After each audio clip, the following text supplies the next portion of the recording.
Hello everyone, कैसे हैं आप लोग। तो गाइस, आज मैं आपको सिखाने वाला हूँ इंग्लिश ग्रामर में हम फ्यूचर इंडेफिनिट टेंस को कैसे बनाते हैं। तो चलिए गाइस, वीडियो को शुरू करते हैं। वीडियो को पूरा ज़रूर देखें।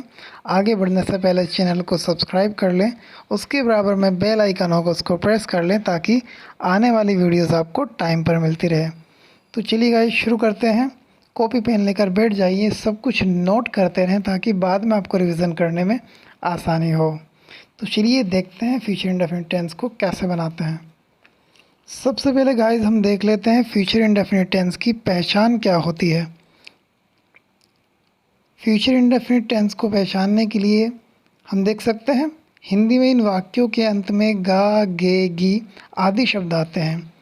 यानी जिस भी टेंस में हिंदी में गा, गे, गी लास्ट में आता है तो हम समझ जाएंगे ये फ्यूचर इंडेफिनिट टेंस है। गाइस, हेल्पिंग वर्ब हम इनमें आई और वी के साथ शैल का यूज़ करेंगे और उसके अलावा जितने भी हमारे सब्जेक्ट हैं सबके साथ हम हेल्पिंग वर्ब विल लगाएंगे। ओके गाइस, वैसे मॉडर्न इंग्लिश में आप सभी सब्जेक्ट के साथ विल लगा सकते हैं। ओके, चलिए देखते हैं अफर्मेटिव सेंटेंस को कैसे बनाएंगे। अफर्मेटिव सेंटेंस का क्या रूल होगा। तो अफर्मेटिव सेंटेंस का रूल हमारा सामने है, देख सकते हैं। सबसे पहले सब्जेक्ट, उसके बाद हेल्पिंग वर्ब, उसके बाद वर्ब की फर्स्ट फॉर्म और सबसे लास्ट में हम ऑब्जेक्ट लगाते हैं। चलिए देखते हैं एग्जाम्पल कैसे बनाएंगे। हमारा एग्जाम्पल है वह जाएगा।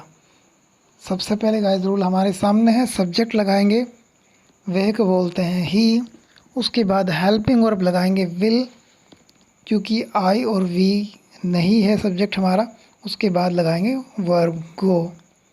चलिए एक और एग्जांपल देख लेते हैं इसी तरीके से। हमारा नेक्स्ट एग्जांपल है मैं आऊँगा। चलिए गाइस बनाते हैं। सबसे पहले सब्जेक्ट लगाया हमने आई, उसके साथ हम देख सकते हैं ऊपर आई के साथ हम हेल्पिंग वर्ब शेल लगाते हैं। उसके बाद हमारी वर्ब आऊँगा, आना को बोलते हैं कम। ओके गाइस, आप समझ गए होंगे। चलिए देखते हैं नेगेटिव एग्जांपल्स कि नेगेटिव सेंटेंस को कैसे बनाते हैं। सबसे पहले देख लेते हैं नेगेटिव सेंटेंस का रूल क्या होगा। तो गाइस, नेगेटिव सेंटेंस को बनाने के लिए हमें सबसे पहले सब्जेक्ट लगाना है, उसके बाद हेल्पिंग वर्ब लगानी है, उसके बाद नोट लगाना है और उसके बाद वर्ब की फर्स्ट फॉर्म लगानी है और सबसे लास्ट में हमें ऑब्जेक्ट लगाना है। चलिए बनाते हैं एग्जाम्पल। मेरी भतीजी अगले साल इस स्कूल में नहीं पढ़ेगी। चलिए बनाते हैं गाइस, रूल हमारे सामने हैं। सबसे पहले सब्जेक्ट लगाते हैं, मेरी भतीजी, भतीजी को बोलते हैं नीज़, माय नीज़। उसके बाद हेल्पिंग वर्ब लगाएंगे विल, उसके बाद नोट लगाएंगे, उसके बाद लगाएंगे हम वर्ब की फर्स्ट फॉर्म स्टडी और उसके बाद हमारा ऑब्जेक्ट इन दिस स्कूल और उसके बाद हमारा टाइम से रिलेटेड वर्ड है अगले साल, नेक्स्ट ईयर। चलिए इसी तरह से एक और एग्ज़ाम्पल बनाते हैं नेगेटिव सेंटेंस का। हमारा सेकंड एग्ज़ाम्पल है तुम्हारे चाचा जी तुम्हें खिलौने नहीं देंगे। तो चलिए गाइस, सबसे पहले सब्जेक्ट लगाते हैं तुम्हारे चाचा जी, योर अंकल। उसके बाद हेल्पिंग वर्ब लगाएंगे विल, उसके बाद नोट लगाएंगे, उसके बाद वर्ब की फर्स्ट फॉर्म लगाएंगे देना, देने को बोलते हैं गिव। उसके बाद हमारा object you the toys. Okay guys, आप समझ गए होंगे। चलिए आगे चलते हैं, देख लेते हैं इंटरोगेटिव सेंटेंस को कैसे बनाएंगे। इंटरोगेटिव सेंटेंस का क्या रूल होगा। तो गाइस, इंटरोगेटिव सेंटेंस को बनाने के लिए हम जानते हैं सबसे पहले हमें क्वेश्चन वर्ड लगाना होता है अगर सेंटेंस के बीच में हो। लेकिन अगर सेंटेंस क्या से शुरू होता है तो उसके बाद हम हेल्पिंग वर्ब लगाएंगे, उसके बाद सब्जेक्ट, उसके बाद अगर सेंटेंस में नोट होगा तो नोट, उसके बाद वर्ब की फर्स्ट फॉर्म और उसके बाद ऑब्जेक्ट। चलिए एग्जांपल देख लेते हैं। वह दिल्ली से वापस कब लौटेगा। रूल गाइस हमारे सामने है, क्वेश्चन वर्ड सेंटेंस के बीच में आ रहा है कब। तो सबसे पहले इसकी इंग्लिश लिखेंगे व्हेन, उसके बाद लगाएंगे हम हेल्पिंग वर्ब विल, उसके बाद हम सब्जेक्ट लगाएंगे ही और उसके बाद हम लगाएंगे वर्ब की फर्स्ट फॉर्म रिटर्न। उसके बाद हमारा ऑब्जेक्ट है दिल्ली से, फ्रॉम दिल्ली।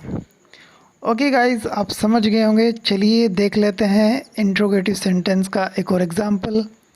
तो अगला एग्जांपल हमारा है, क्या मैं कल आपके दादाजी से मिलूँगा। चलिए गाइस बनाते हैं इसको भी। क्वेश्चन वर्ड हमारा सेंटेंस के बीच में नहीं आ रहा है। जब हमारा सेंटेंस क्या से शुरू होता है तो सबसे पहले हम सब्जेक्ट लगाते हैं, उसके बाद सबसे पहले हम हेल्पिंग वर्ब लगाते हैं, उसके बाद सब्जेक्ट आई, उसके बाद वर्ब की फर्स्ट फॉर्म मीट, उसके बाद आपके दादाजी से ऑब्जेक्ट हमारा योर ग्रैंडफादर, उसके बाद टाइम से रिलेटेड वर्ड है हमारा कल, यानी आने वाला, कल को बोलते हैं हम टुमारो। चलिए गाइस एक और एग्जांपल देख लेते हैं। क्या हम देहरादून जाएंगे। चलिए गाइस बनाते हैं। सेंटेंस क्या से शुरू हो रहा है तो सबसे पहले हेल्पिंग वर्ब लगाएंगे शैल, उसके बाद हम सब्जेक्ट लगाएंगे वी, उसके बाद नोट लगाएंगे क्योंकि सेंटेंस में नोट भी है, और उसके बाद हम वर्ब की फर्स्ट फॉर्म लगाएंगे गो टू, और उसके बाद हमारा ऑब्जेक्ट देहरादून। ओके गाइस, उम्मीद करता हूँ आप समझ गए होंगे। तो गाइस इन सेंटेंस की ज़्यादा से ज़्यादा प्रैक्टिस कीजिए। चलिए आपको हम थोड़ा होमवर्क देते हैं जिससे आपकी अच्छे से प्रैक्टिस हो जाए। तो गाइस वीडियो अच्छी लगी हो तो वीडियो को लाइक करें, शेयर करें, और कमेंट सेक्शन में हमें बताएं कि आप ग्रामर के किस टॉपिक से रिलेटेड वीडियोस चाहते हैं। ओके गाइस, इसी तरह की और वीडियोस देखने के लिए सब्सक्राइब कर लें इंडियन टीचर को। चलिए गाइस मिलते हैं इसी तरह से अगली वीडियो में। तब तक के लिए थैंक यू, बाय।